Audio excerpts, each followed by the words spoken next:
Now, I think it's safe to say many of you here at Hope are very familiar with what's generally thought of as social engineering.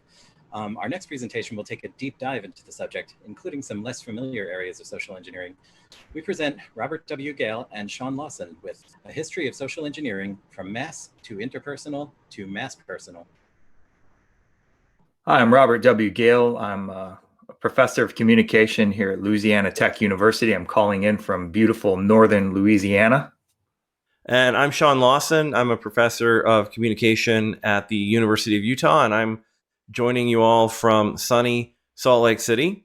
And today we're going to be talking about the work that we have been doing on the history of social engineering, which spans the histories of hacker social engineering, which we're sure you're all pretty familiar with, but also includes looking at the early influence industry, PR and propaganda, which we call mass social engineering, and spanning to more recent developments in what we call mass-personal social engineering, which we will spend some time in the presentation defining and explaining for you. And so with that, I'm going to turn it over to Rob to get us going on the presentation, and we're going to switch over to slide view here, and you won't have to look at us anymore, which is probably a good thing. And then we'll be back with you at the end for questions and comments. So Rob, take it away. Thanks, Sean. As Sean mentioned, we're going to present a history of social engineering from mass to interpersonal to mass-personal. Let's dive right in. On July 4th, 2017, a performance art flash mob appeared at the doorstep of the White House in Washington, D.C. And they were there to protest the presidency of Donald Trump. They wore American Revolution-inspired costumes and sang songs from Les Miserables. The event was well attended, in large part because the Facebook advertising was sponsored by none other than the Russian government. Specifically, the Internet Research Agency, now famous for its meddling in various Western elections. The IRA spent $80 on Facebook ads to promote the anti-Trump rally. According to Nina Jinkowitz, the people organizing the rally got Facebook messages from one Helen Christopherson, who claimed to be from South Carolina, who offered to buy the advertising. The only catch was Helen would have to become the administrator of the rally's event page. Helen was granted admin status in exchange for $80 of Facebook ads. Of course, Helen wasn't really Helen. She was a fake persona concocted in St. Petersburg, Russia. The benefits of the $80 of Facebook advertising to the rally planners weren't negligible. Estimates show that the ad reached roughly 50,000 people in the D.C. metro area. But the benefits to the IRA were many. Contacts with the anti-Trump resistance in Washington, D.C., Facebook data on U.S. anti-Trump activists, and sowing continued chaos in American political life. Of course, the Russian government's sponsorship of an anti-Trump rally came only months after the IRA worked to support the candidacy of Donald Trump for president. Pro-Trump, anti-Trump, the work of the IRA is all chaos, all the time. These Russian operations are eerily familiar to anyone versed in the history of information warfare, yet they're taking on strange new shapes in the digital age. Thus, we need to find ways to understand the Russian operation, label its practices, and grapple with them. There have been a lot of names for these activities. Fake news, lie machines, trolling, disinformation, misinformation, and cyber war. There's one term that we think captures what happened with the Russian IRA far better than any other. It's one that has the flexibility to account for the interpersonal dynamics of the Russian operation, as well as the IRA's ambitions to affect society on a mass scale. And it's a term many of you are quite familiar with. The term is social engineering. We're not the first ones to think of the Russian operation in this way. Kevin Mitnick, for example, referred to the Russian operation as social engineering, particularly in relation to the hack of John Podesta of the Democratic National Committee. Security researcher Thomas Rid referred to it as political engineering, social engineering on a strategic level. Another security researcher, Megan Kim, gave a talk at B-Sides in Philadelphia where she explained why it's useful to frame Russian information operations as large-scale social engineering. Hacker social engineers would immediately recognize the Helen Christopherson Facebook event takeover as social engineering, gaining trust, offering a gift, and getting administrative access to a social media page.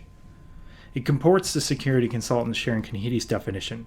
Social engineering involves convincing people to perform actions they would not normally do. That's exactly what the IRA did with the anti-Trump protesters. They got the rally planners to give away administrative access to their events page, and in doing so, the rally planners gave away valuable information to the Internet Research Agency. Indeed, these tactics have a long history dating back to the phone phreaks of the 1970s, who would social engineer operators into giving them access to restricted parts of the Bell telephone system. Pictured here are Bob Gudgel, J.D. Pritchard, and John Captain Crunch Draper in 1971. People like Denny Teresi would call up an operator, pretend to be a fellow employee, gain the operator's trust, and then get access to special phone company systems.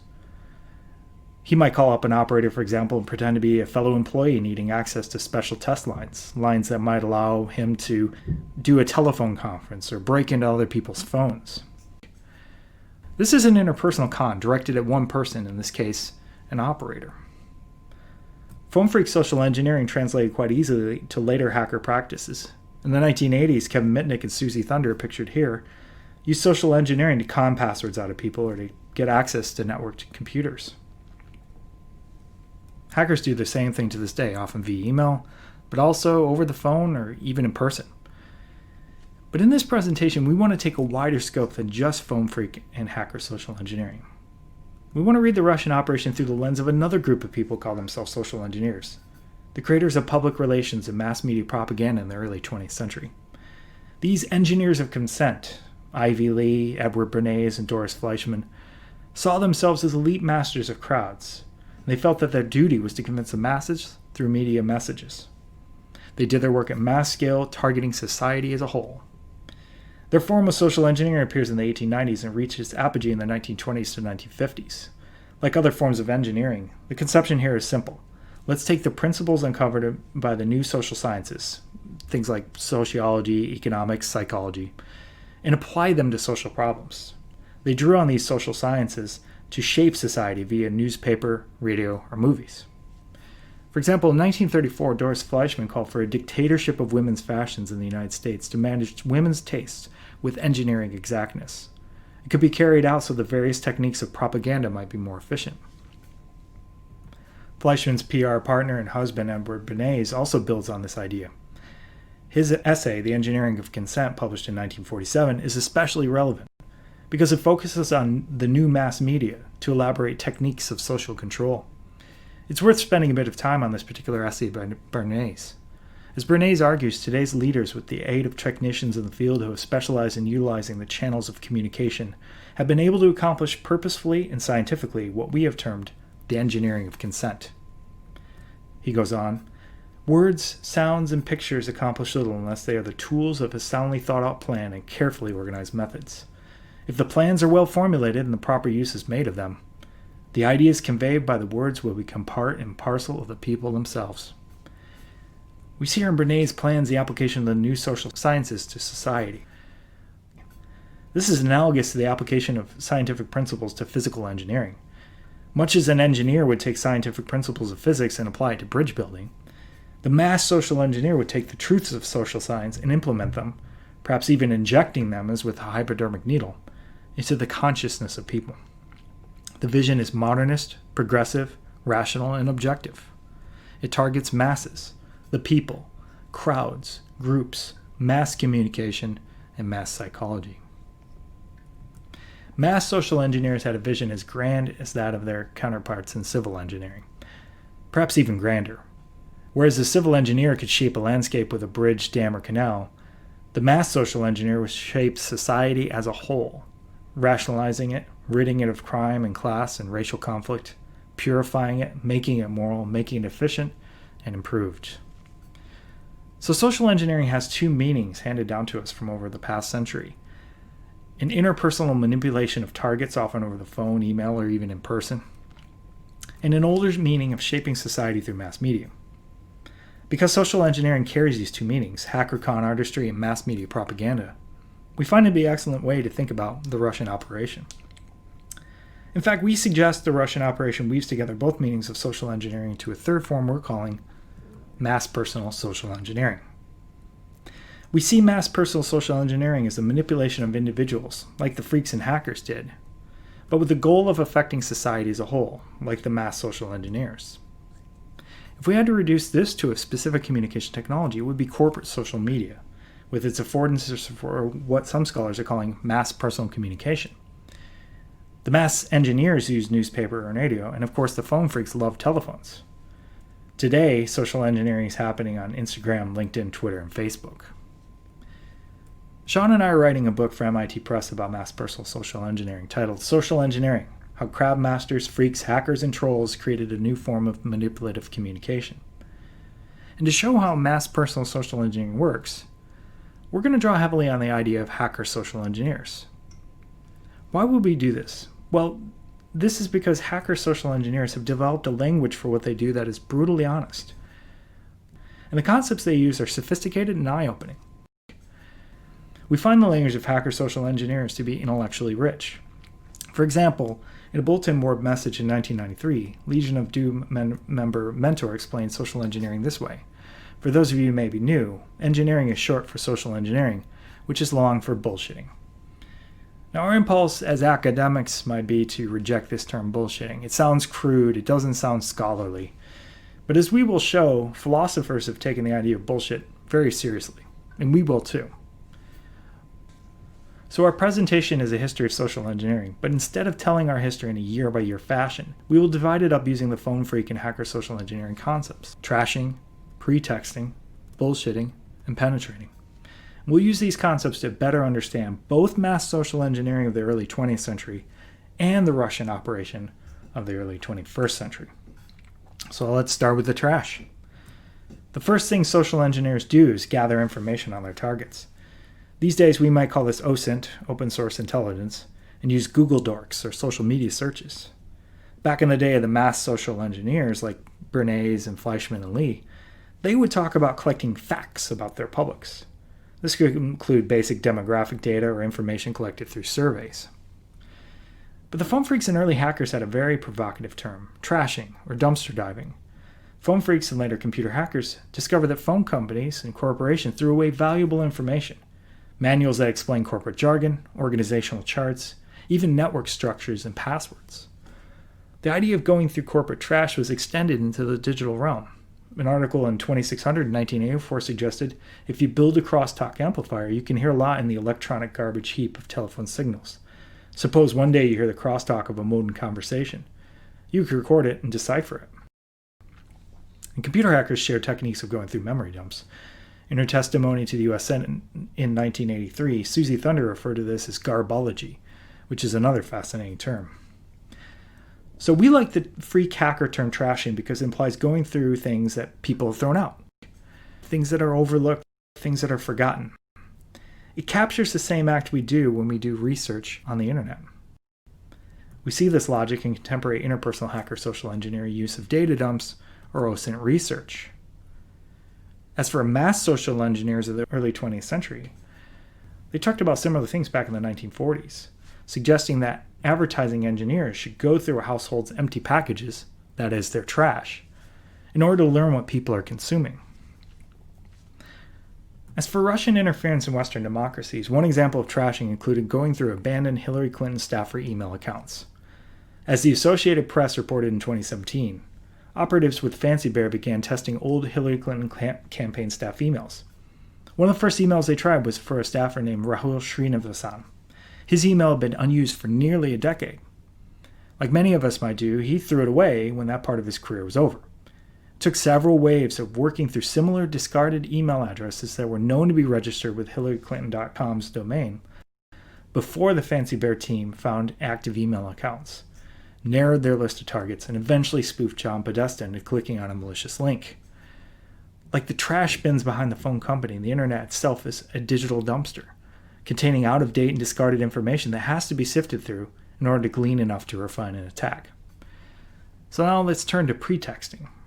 After going through the trash, a social engineer has to come up with a role to play, a pretext.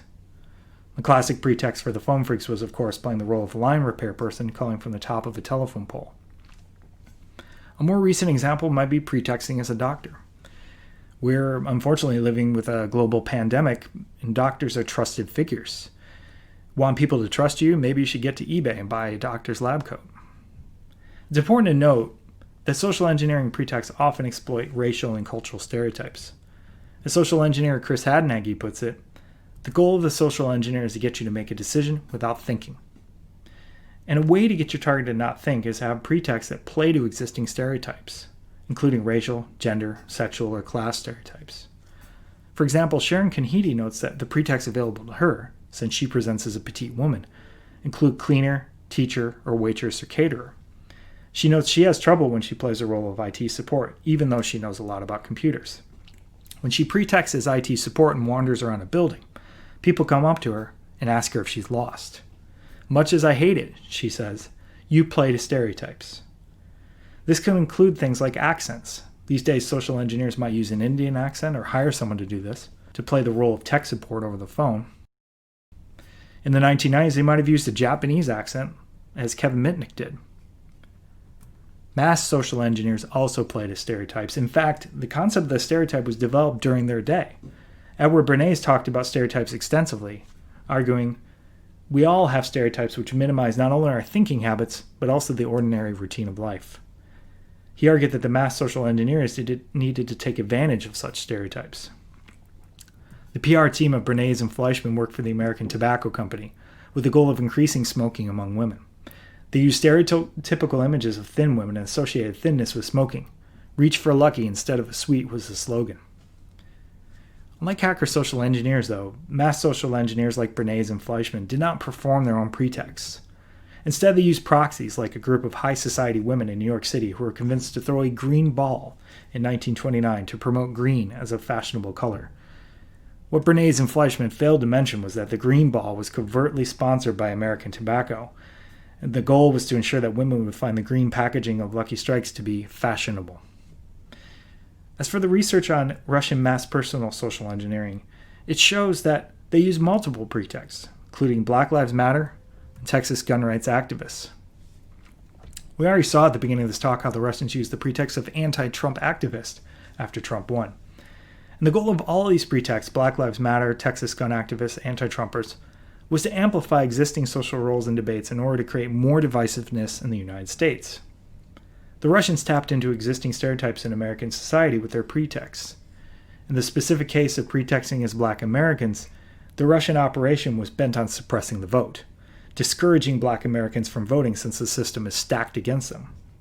According to the 2019 State of Black America report, Russian propagandists specifically targeted African Americans through a wide-reaching influence campaign. Their tactics included posing as legitimate activist groups, eroding trust in democratic institutions, and spreading disinformation. Of course, one of the major concerns about the Russian mass-personal social engineering operation was that it could be done at a large scale. The use of automated social bots in Twitter, for example, has gotten a lot of attention. In a study on the use of Twitter bots during a recent election in Sweden, researchers found that a large proportion of accounts discussing the election exhibited bot-like behavior, and the researchers argued that they were likely controlled from Russia. Controlling a major proportion of an online political conversation is pretexting on a mass scale. However, research on the Russian operation also found that they built interpersonal relationships online. The connection between Helen Christopherson and the anti-Trump ralliers is but one example. This is more akin to spear phishing than the larger scale of approach to using bots. And now I'm going to turn things over to Sean, who's going to continue the presentation. As for bullshitting, recall the mentor's definition of social engineering as a way of saying bullshitting. Bullshitting is arguably the core practice of social engineering, and the concept of bullshitting is a very rich one. After background research and coming up with a pretext, the social engineer has to engage with the target, and this is where bullshitting comes into play. Bullshitting is, in fact, the more common term for phreak and hacker social engineering, especially in the late 1970s through 1980s. Zines like TAP and 2600, as well as Underground Bulletin Board Service Post, included articles on how to bullshit effectively. We mentioned that we find hacker social engineering terms to be intellectually rich and insightful, and bullshitting is probably the best example. We define bullshitting as a creative mix of deception, accuracy, and friendliness. We get this definition from two key theorists who, like phreaks and hackers, see the conceptual importance of the word bullshit. To define bullshitting, most people turn to an important book of philosophy, Harry Frankfurt's On Bullshit, published in 1986. In it, he distinguishes bullshitting from lying. Lying is predicated on knowing the truth and telling the opposite. To lie, a liar needs to know the truth. Bullshitters, on the other hand, are indifferent to the truth. The bullshitter does not know and does not care about the truth. Keep in mind that this does not mean there is no role for accuracy or facts. After all, if social engineers have no regard for any facts, why dig through garbage or pore over social network feeds or try to come up with realistic scenarios? They want their pretext to be as plausible as possible, so they will learn jargon, dress authentically, speak in the proper cadence, or write in a tone that makes their pretext believable. In other words, they do it to try to get things right. But facts or accurate statements are grabbed as needed and mixed with other statements that are plausible but may or may not be true. Second, we turn to an essay by communication scholar Chandra Mukherjee, Bullshitting, Road Lore Among Hitchhikers, which takes up another common meaning of bullshitting, as in shooting the bull, bull session, shooting the shit, or friendly sociable talk. Mukherjee, like Frankfurt, found that truth was less important among hitchhikers who were telling road stories. Instead, she argues, bullshitters are playful and sociable. Creating community is their goal. But being friendly is not just about kindness. It helps manage perceptions of others. The playfulness is meant to be plausible so the bullshitter can maintain their social status. Thus, our analysis combines Frankfurt's conception of bullshitting as indifference to truth, a sort of instrumental series of statements that mix deception and accuracy, with Mukherjee's emphasis on friendliness and sociability. This can be seen in an example of phone phreak bullshitting provided at the First Hope in 1994, and we encourage you to watch the video. The link is provided on the slide here. In this scenario, SN called up Sprint in order to get a customer name and address number, a number that only Sprint employees should have, and in doing so, he bullshits very well. He mixes deception, claiming to be Bob Dwyer from Sprint Social Engineering, with accuracy, using the lingo CIS, TS, CN/A, and he's very friendly and kind to his fellow employee while doing it. Unlike the phreaks, the mass social engineers did not often use the word bullshitting. Perhaps using the term would reveal too much about their work. There is one example that we have seen, however, of folks from this era of social engineering using a variant of the term. In 2010, John Martin Campbell recounted his time as an Air Force psychological warfare officer during the Korean War in his memoir titled Slinging the Bull in Korea, An Adventure in Psychological Warfare. He recounts that when he arrived in Boise, Idaho for training in 1951, a sign posted outside the squadron headquarters included a picture of a snorting bull with a caption that read in Spanish, "The bull is mightier than the bullet." The caption reflected the belief at the time that carefully chosen words, whether presented as promises or propaganda, would often prove as powerful as bullets. Campbell explained that the first requirement in leaflet production was to tell the truth, or at least the truth as the Army saw it. Campbell is an exception, however. Most of the mass social engineers never publicly called their work bullshitting. But whether they used that term or not, the mass social engineers definitely engaged in bullshitting. So, for example, in 1914, Ivy Lee was hired by the Rockefeller family, who were facing bad publicity because of mining operations they owned violently put down a strike in Colorado with paid strikebreakers. The strikebreakers shot union members and burned their tents. Several children who were hiding under a tent were killed. We now call this event the Ludlow Massacre. Lee worked to smear the union using bullshitting. He mixed deception, claiming the union leaders were paid much more than other union members and that the union started the battle. He used accuracy, sharing facts about Colorado coal and its role in the national economy. And he did his work in a cheerful and generous manner as he smeared the Union. Russian mass-personal social engineers also bullshit.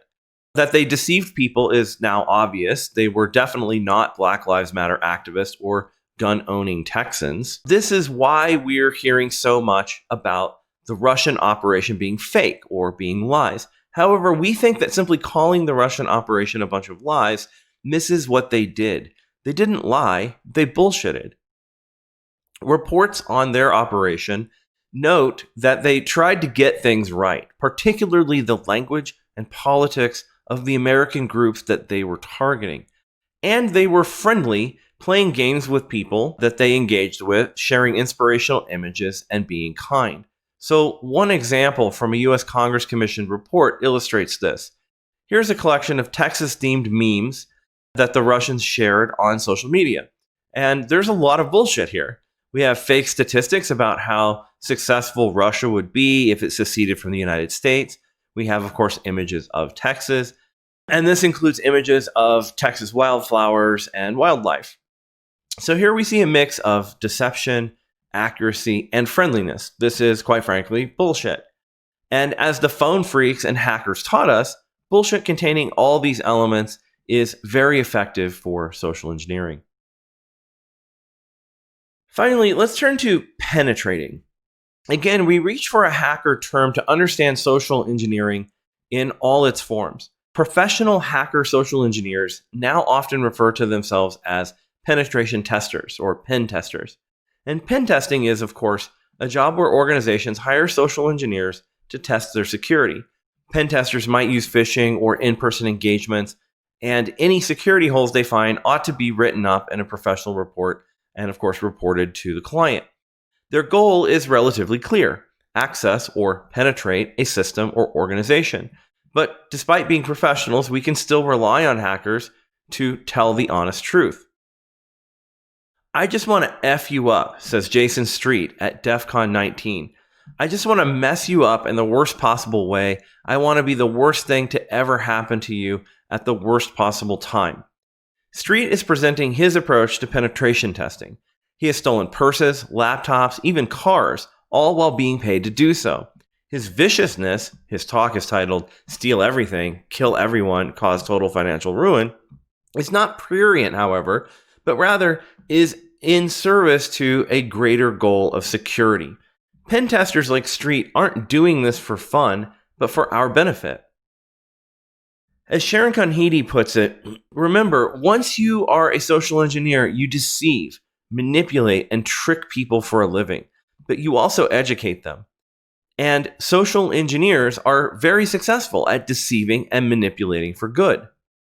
So, when asked how many buildings she's penetrated, Jenny Radcliffe coyly responds, "Too many to say." This perspective that we break security in order to improve it, that our skills are superior, and that we are inevitably getting in, reflect the elitism of hacker social engineering. We're getting in, say the pen testers, but we're doing this for your own good. We're effing you up to help you. The mixture of elitism and social engineering for our own good also appears among mass social engineers. Recall Doris Fleischman's call for a dictatorship of fashion, where elites would simply tell women what to wear.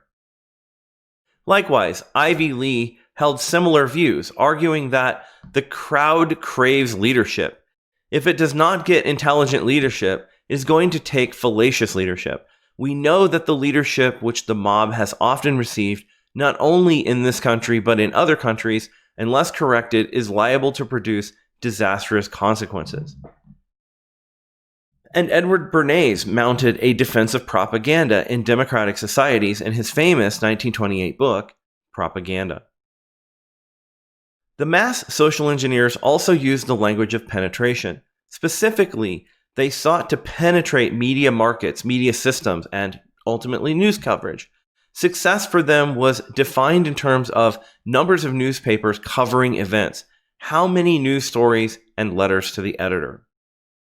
Here is the front page of the April 1st, 1929 New York Times, a paper that Bernays and Fleischman were excited to see because it mentioned a media event that they created, getting young women to smoke in an Easter parade. It's the highlighted story on the left. We even have penetration ideas from the mass social engineers. The hypodermic or magic bullet vision of communication, where the right message given at the right time can affect the behavior of masses. This is a conception of communication as a form of penetration, in this case, the mind rather than a computer, and it's still quite implicit in contemporary thinking today. So, like ethical hacker social engineers, the mass social engineers also saw what they were doing as using elite knowledge for public good. Bernays, Fleischman, and Lee all saw themselves as social elites who were in service to leaders in industry and government. They saw their job as controlling the unruly masses who would, if left to their own devices, destroy society.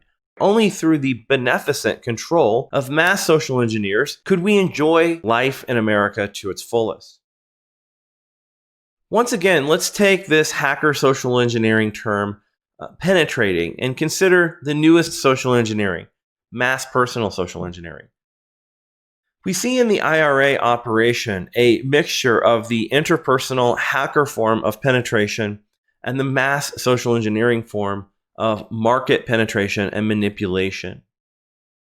The scale and scope of the operation was large, and many researchers measure it in terms of social media metrics, so likes, shares, follows, impressions, etc. But it also at times relied on the more precise, almost individualized targeting that the surveillance of social network activity increasingly allows. So we shouldn't forget then that the IRA et al. Got individuals to take real-world actions. A key example is the organization of 2 competing protests at an Islamic center in Houston, Texas. Of course, the big question about IRA interference in Western elections is, were they effective? Did they penetrate societies such as America with their messages? The debate about whether or not they affected the 2016 election is still raging. This is similar to the long-standing debates over the effectiveness of mass social engineering. And the fact of the matter is, measuring such effects is very hard to do even to this day. But one thing is for certain. The Russian ability to sow chaos in American society is part of a larger Russian mission of maintaining its global position as a superpower. And this is where we turn to the beneficial aspects of Russian interference, at least from the Russian point of view. They F us up for the good of the world, which is the truth, at least as they see it. And they see their ability to interfere in Western democratic processes as an indication of their own elite prowess. With these hacker social engineering concepts, trashing, pretexting, bullshitting, and penetrating, in mind, as we consider them at scale, we start to add complexity to our understanding of the Russian operation to sow chaos in Western democracies.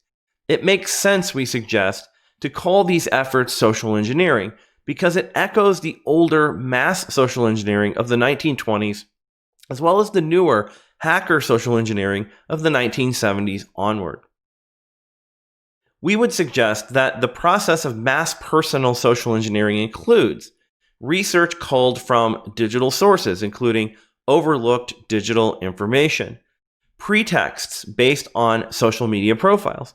These can be done at mass scale via automation or in a more interpersonal approach with human-controlled accounts. The deception, accuracy, and friendliness of bullshitting. And finally, ambitions to penetrate media systems or debates with a goal of shaping a target population's opinions and actions. And so with that, we thank you for your time, and we are going to be happy to answer any questions or hear any comments that you might want to make.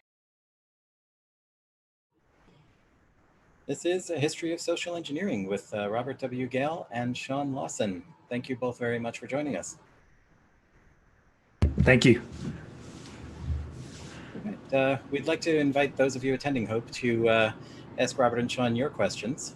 Please post them to the live stream Q&A channel in our Matrix chat, and they will be relayed here. We have a question from the audience, which is, are Are we destined to repeat history? In terms of, I'm assuming upcoming election, my guess is, yeah, it hasn't, not much has changed in that regard. A lot of the studies of the efforts by the IRA and et al. Show that they're ramping up their efforts even after the election of 2016. And we have another question. A member of the audience asks, how can we tell if a bot-generated tweet changed a mind? It's kind of an interesting loop we're in, because I actually asked that question because we were having a conversation in Matrix about the talk yesterday about the effectiveness of social bots, and the researcher presented at Michael yesterday suggested that social bots weren't particularly effective.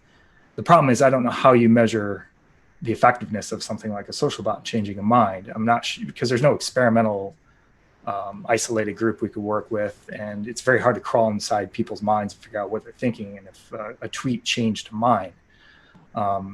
And I think Sean has a lot to say about this, because he's kind of concerned about the industry that's producing a lot of these discourses and purporting or claiming to try and shape political debates.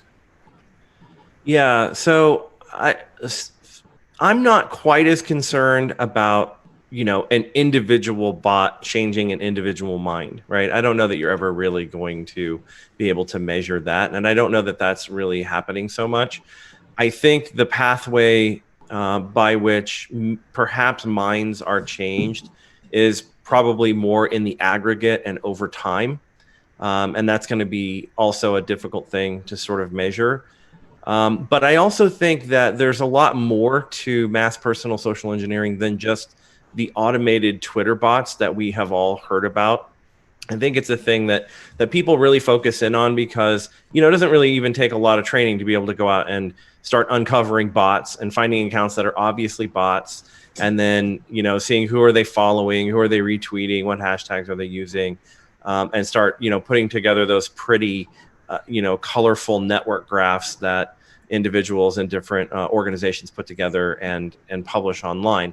And so that all seems really sexy and cool, but I'm not sure that the bots are the thing that is really as worrisome to me. What's more worrisome to me are the kinds of techniques you see deployed by groups like Cambridge Analytica, for example. And again, there's a debate around whether or not those techniques actually worked or not. I think there's a much better argument to be made that those techniques had a higher chance of potentially having an effect than the bots. And those techniques, of course, revolve around, collecting lots of data about all of us online, and then essentially weaponizing that data back against us in terms of being able to micro-target against us individually or in very, very small segmented groups that can then be targeted in key locations to try to change their behaviors just enough to change actions and behaviors in the real world. So for me, that's the more concerning thing than the bots. Yeah. Another member of the audience asks, any advice on what you think we can do to counter this? Well, one of the security researchers that I talked to, or actually somebody working in security, said something that really provoked thinking along these lines. And he said, I'm a knowledge worker, but I don't have time to think. And one of the things that we talk about constantly is the speed of information flowing over the networks and all the things that we have to juggle all the time as part of our work if we're working with information. And I think that's an environment that's really ripe for social engineering of all these different types. So if I could wave a magic wand, I want to slow down media, to be honest with you. And I don't think that's going to happen. But that seems like one of the, maybe there's a way to put together a media system that's just simply more slow and thoughtful than the system that we're kind of subjecting ourselves to these days. Yeah, I mean, I also think, and I suspect a lot of folks in this crowd already do these sorts of things. And this is where I sometimes go more towards individualized solutions, like what you can do as an individual. And Rob has a tendency more to talk about systemic level issues like the media system. But I think just good OPSEC, good personal OPSEC on all of our parts could go a long way in helping, right? Like reducing the amount of information that you're putting out there about yourself.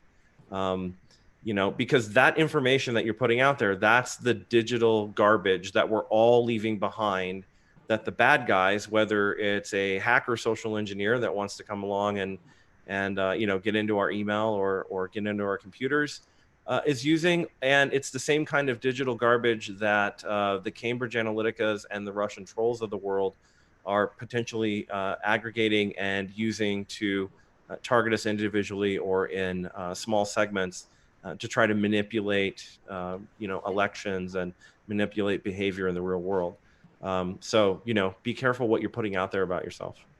Yeah, and this is one of the debates that Sean and I are constantly having, because in my view, that puts way too much pressure on each individual person to defend themselves. And so we need to think about aggregate solutions about data protection at, nation state or global level. And probably we need to mix both. Right. I agree. Yeah, we need both. I mean, we really absolutely have to have systemic and structural change ultimately to address these issues. But in the meantime, I think we all have to take care of ourselves as best that we can. Another member of the audience asks, they say, I enjoyed your characterization of Bernays and Fleischman. My question is whether this directly fed into the history of advertising, i.e. thinking back to the early days of television. Is that a logical arrow of evolution to follow?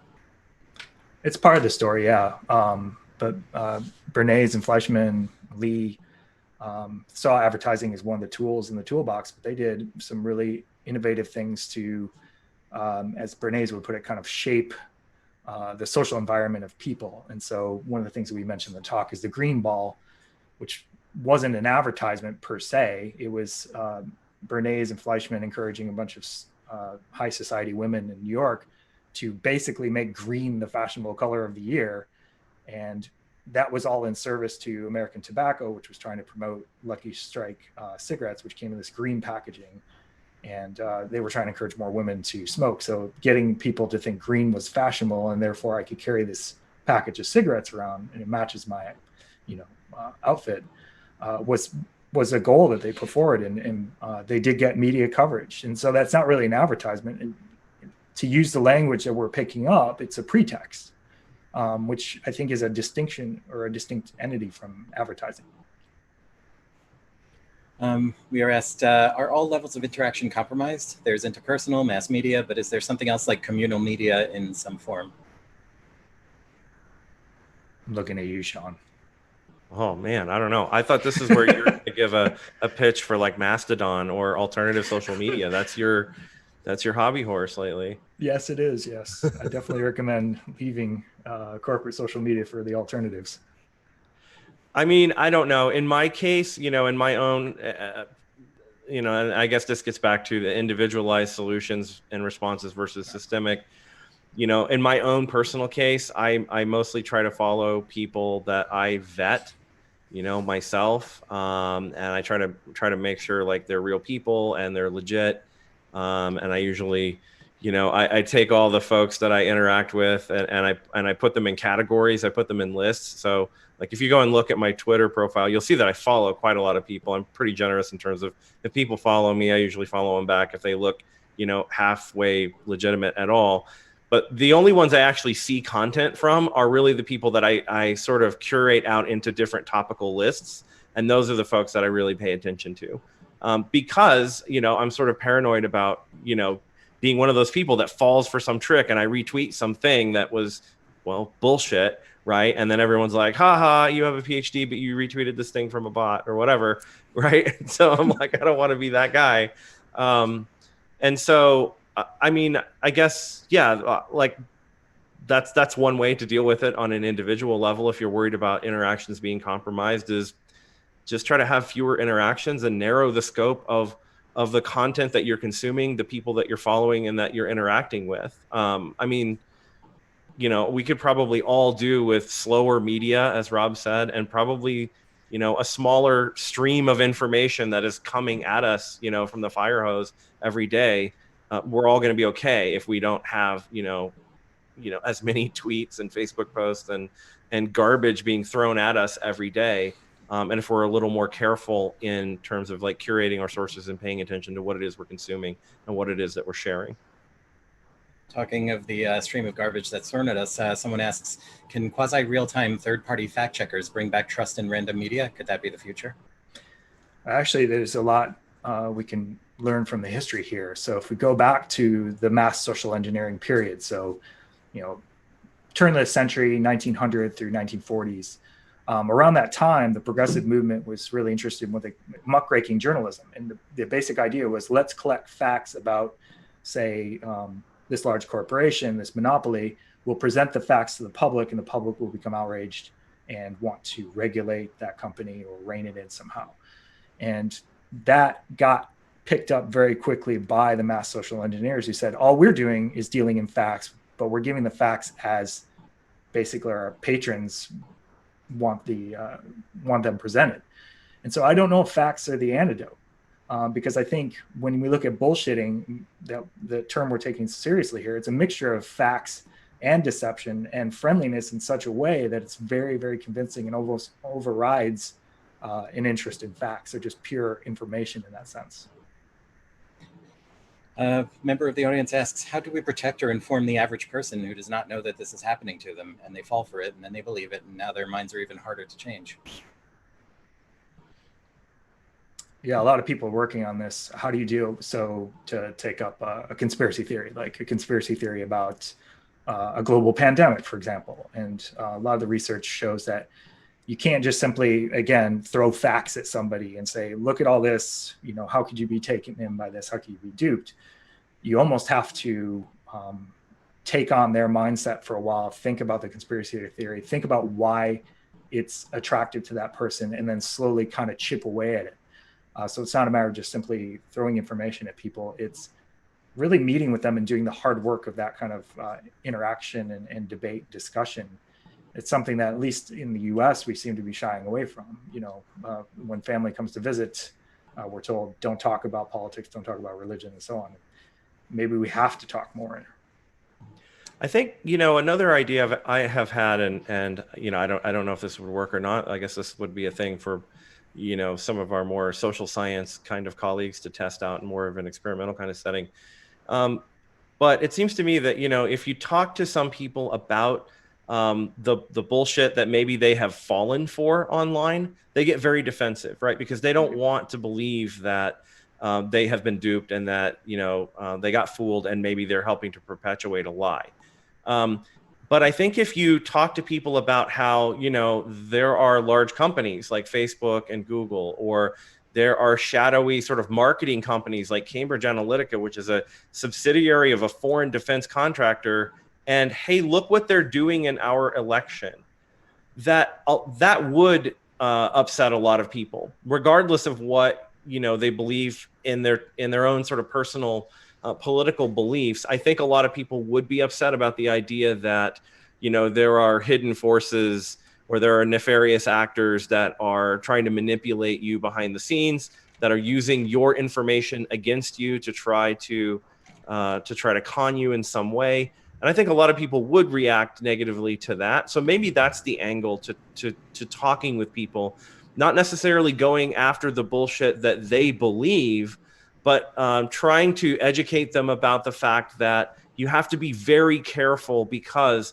there are all of these companies and nefarious actors out there, honestly, throughout the whole spectrum, the whole political spectrum at this point, that are trying to manipulate and cajole and push us maybe in directions that we wouldn't otherwise go on our own. And so people might be a little more receptive to that kind of message than the message that says, hey, you got duped and you're an idiot because of it. I want to quickly plug Alan Poret's talk yesterday at 11 Eastern was really good in that regard. It did a lot of what Sean was saying. And I thought that was really effective, and that I encourage people to look at that video. Okay, great. And we'll have to leave it there because we're just about out of time. This has been a history of social engineering with Robert W. Gehl and Sean Lawson. Thank you very much indeed for joining us today. Thank you. Thanks a lot.